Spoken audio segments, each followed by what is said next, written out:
करते हैं, बनते हैं फूल पर सूल चुभाने की बात करते हैं। इस दुनिया का दस्तूर है स्वार्थ का वैभव, तो स्वार्थी जमाने में लोग बात निभाने की बात करते हैं। ये बोला है, सुनिए आगे क्यों लगाए ढोला सर्द सर्द पानी में।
आइएगा, गीत को सुनिएगा।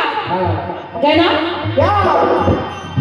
ब्रह्मा की रचना में ये कैसा योग रच गया।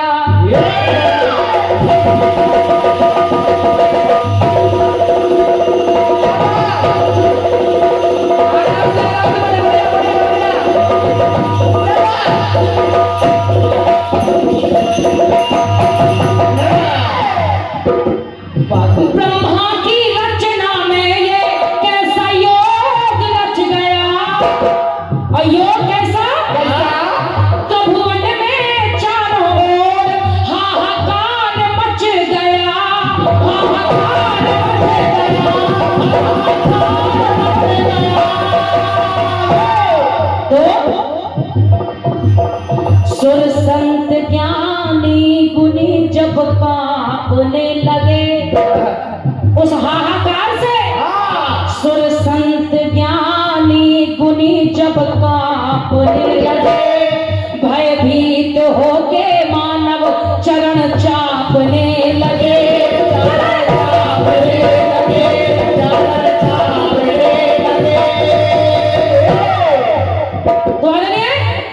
जब भयभीत होके मानव चरण चापने लगे, तो सुनिए जालंधर का दिन दूना अत्याचार बढ़ रहा।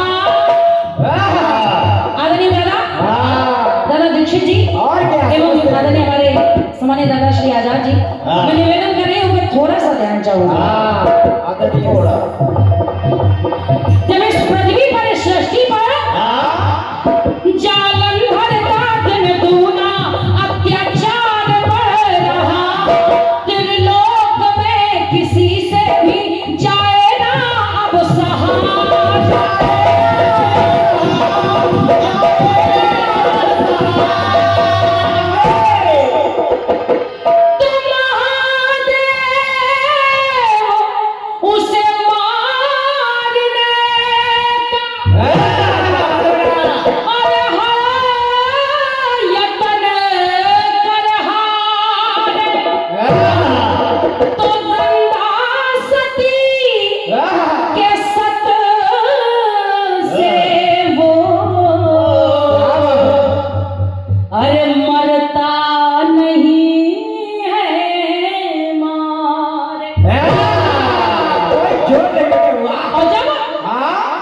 जब जालंधर केवल और केवल वृंदा सती के सत के कारण बचा हुआ है, भगवान भोलेनाथ से उसका युद्ध हुआ, लेकिन भगवान भोलेनाथ उसे मारने में असमर्थ है, नहीं मार पा रहे हैं। भगवान श्री हरि के पास पहुंच गए, कहा प्रभुवर मेरी मदद करिए। और जैसे ही शिव शंभू ने निवेदन किया तो भगवान श्री हरि ने जालंधर का रूप बनाया और वृंदा के पास पहुंच गए। वृंदा का सतित्व भंग किया। जब सतित्व भंग कर दिया तो माता लक्ष्मी भगवान श्री हरि से निवेदन करने लगी, कहा स्वामी स्वामी जालंधर को मारना था तो मार देते, आखिर वृंदा का सतित्व भंग करने की क्या आवश्यकता थी, क्या जरूरत थी। भगवान श्री हरि कहने लगे, कहा लक्ष्मी सुनो सुनो यहाँ देखो। आनंद भैया गीत को नोट करिएगा, कहना कहने लगे भगवान श्री हरि, अरे जालंधर का रूप धारा परहित के भाव से,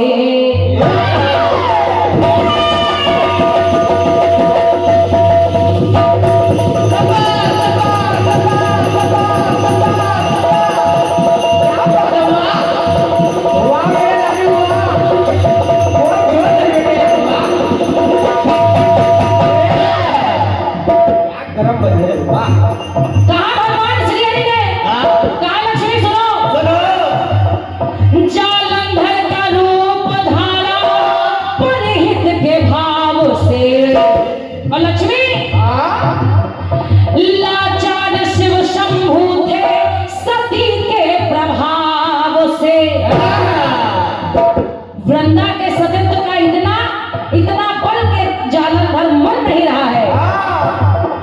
लाचार शिव शंभू थे सती के प्रभाव से, भयभीत देवगण भी असुर के स्वभाव से,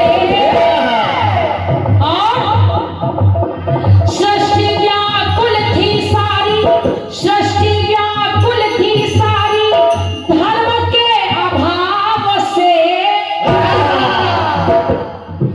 तो लक्ष्मी तुम कहती हो कि वृंदा का सतित्व भंग क्यों किया? तो लक्ष्मी सुनो, दुनिया का संकट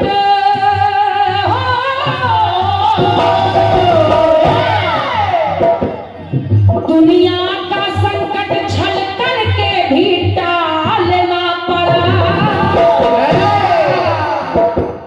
अगर दुनिया का संकट छल करके भी टालना पड़ा, लक्ष्मी कुछ ना कुछ तो इसका हल हमें निकालना पड़ा। इसलिए सती के सत पे डाका डालना पड़ा। इसलिए बहुत बहुत धन्यवाद। इसलिए सती का सत्य भंग करना पड़ा ताकि ये जालंधर मर जाए, सृष्टि सारी निहाल हो जाए। कुछ ना कुछ तो इसका हल हमें निकालना पड़ा। इसलिए सती के सत पे डाका डालना पड़ा।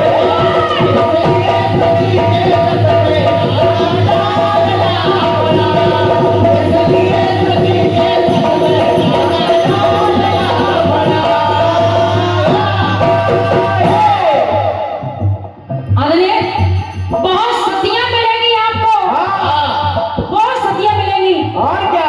लेकिन एक टुकड़ा और सुनिएगा। यहाँ एक संभूक नाम का शूद्र तपी तप कर रहा है, और जिस समय भगवान राम ने उस तपी को तप करते हुए देखा और उसकी तपस्या का उद्देश्य जाना, तो अरे भैया उस तपस्वी का शीश काट दिया। जिस समय शीश काट दिया, माता जानकी कहने लगी, कहा प्रभुवर आप तो किसी के प्राण बिना कारण नहीं लेते। आज ये कैसे हो गया कि इस तपस्वी का आपने शीश काट दिया। भगवान राम कहने लगे, कहा जानकी सुनो, तलवार पे उल्टा तन कर तपस्या में लीन हो। ये जो तपस्वी है ये पेड़ पर उल्टा लटक कर तपस्या कर रहा है। तलवार पे उल्टा तन कर तपस्या में लीन हो। और तपस्या का उद्देश्य है साशरीर जाऊं सुर पर ये तन ना विलीन हो। साशरीर जाऊं सुर पर तन ना विलीन हो। वादन भैया सुर सारे चिंतित हो के सोचे मन मलिन हो। सुर सारे चिंतित हो के सोचे मन मलिन हो। और देवता सोचने लगे, जाए कोई सदेह कैसे, आखिर इस शरीर के साथ स्वर्ग में प्रवेश कैसे कर सकता है। जाए कोई सदेह कैसे शूद्र या कुलीन हो। जाए कोई सदेह कैसे शूद्र या कुलीन हो। तो राम कहने लगे, कहा जानकी ये संभोग नाम का जो तपस्वी है ये सात शरीर को स्वर्ग में जाना चाहता है। और सात शरीर कोई स्वर्ग जा नहीं सकता, इसलिए मैंने इसका शीश काट दिया है। अब तुम कहती हो तो विधि के विधान को राम को आखिर पालना पड़ा। और जानकी सबके मत में अपना मत मुझको ढालना पड़ा। क्योंकि सारे देवता भी यही चाहते थे। सबके मत में मत अपना मुझे ढालना पड़ा। इसलिए तपी के तप पे डाका डालना पड़ा। आदरणीय भैया मेरे गीत की दूसरी बात, और गीत में जो दूसरा डाका डाला जा रहा है किसी की तपस्या पर डाला जा रहा है। इसलिए तपी के तप पे डाका डालना पड़ा।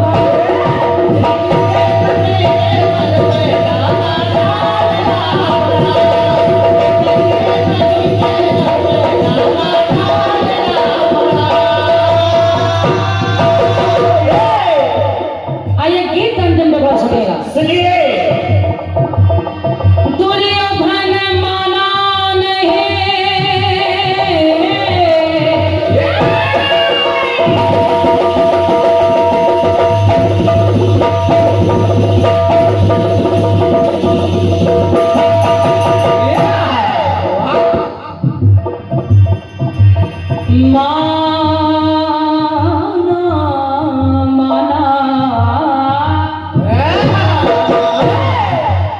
कन्हैया ने समझाया फिर भी दुर्योधन नहीं माना। तो दुर्योधन माना नहीं, दुर्योधन माना नहीं न्याय और नीति को। और दुर्योधन के साथ साथ द्रोणाचार्य चलने लगे साथ ले अनीति को।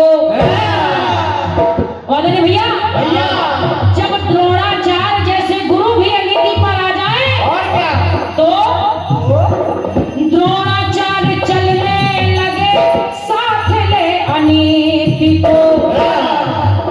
सूर्य भूलने लगे जब रण में रणनीति को।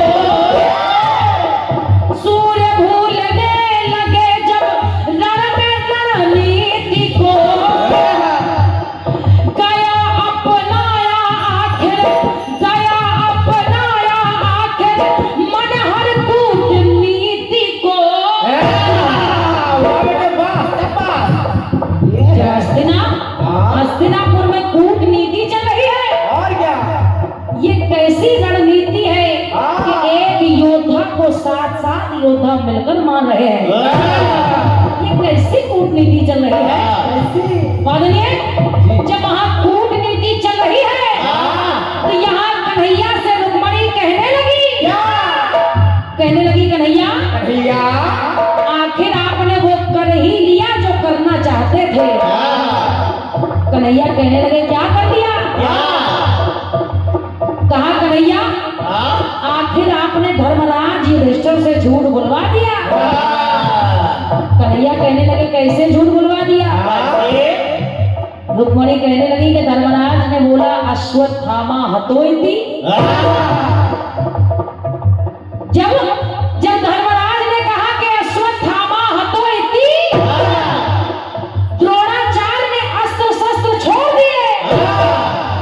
दिए तो द्रोणाचार्य का अंत हो गया।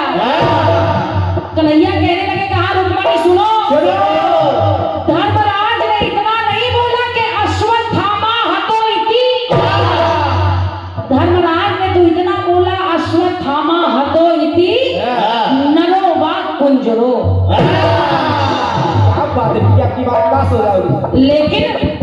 लेकिन गुरुवर द्रोणाचार्य ने उतना ही सुना और अस्त्र शस्त्र छोड़ दिए। जब छोड़ दिए तो उनका अंत हो गया। तो कन्हैया कहने लगे कि अश्वत्थामा हतोइति संदेश भी मुझे उछालना पड़ा। और रुक्मणी इस धर्म युद्ध में धर्म का पक्ष संभालना पड़ा, इसलिए बलि के बल पे डाका डालना पड़ा। आदरणीय भैया, द्रोणाचार्य इतने बड़े बलशाली हैं, अगर उनका अंत नहीं होता तो शायद पांडव जीत ही ना पाते। बढ़िया क्या बात है। कन्हैया कहने लगे इसलिए बलि के बल पे डाका डालना पड़ा,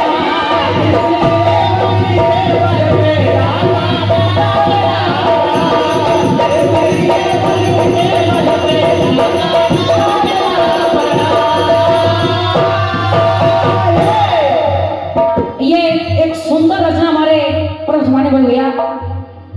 मैंने जैसा पहले कहा था कि बहुत अच्छे कलमकार भी हैं हमारे परम सम्मान्य बड़े भैया श्री अश्विनी पाठक जी, जिनकी कलम से ये गीत निकला है। बहुत बहुत धन्यवाद है, धन्यवाद है। ये सुनिए, इस धर्म युद्ध में धर्म का पक्ष संभालना पड़ा,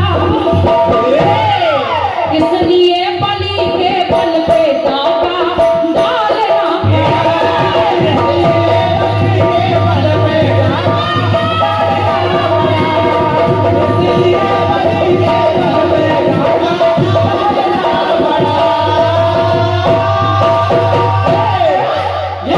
आदरणीय भैया, अपने गीत में मैंने 3 बातें आपको दी हैं। इसलिए सती के सत पे डाका डालना पड़ा, तपी के तप पे डाका डालना पड़ा, बलि के बल पे डाका डालना पड़ा। लेकिन ये डाके किसी ना किसी कारणवश डाले जा रहे हैं, उद्धार करने के लिए डाले जा रहे हैं। इस संसार का उद्धार करने के लिए डाके डाले जा रहे हैं। लगता है आप फर्स्ट क्वालिटी से पास हो चुकी हो। और ये हालांकि कहने वाली बात नहीं है, पर हमारे हमारे दादा सम्मानित श्री आजाद जी, जिनके घर में खुद ही एक बहुत अच्छे कलाकार हैं, और इनका आशीर्वाद मुझे हमेशा ही मिलता रहता है। और ऐसे आशीर्वाद की कामना मैं आजीवन करती रहूंगी। आदरणीय दादा श्री ये आशीर्वाद मुझे मिलता रहे।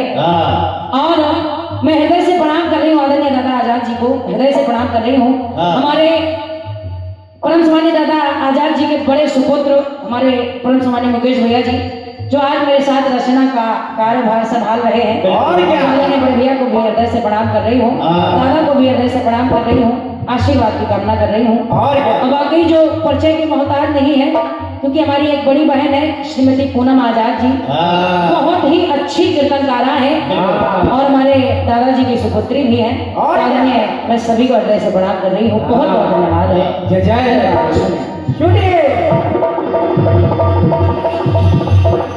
इसलिए सती के सत पे, इसलिए तपी के तप पे, इसलिए बलि के बल पे डाका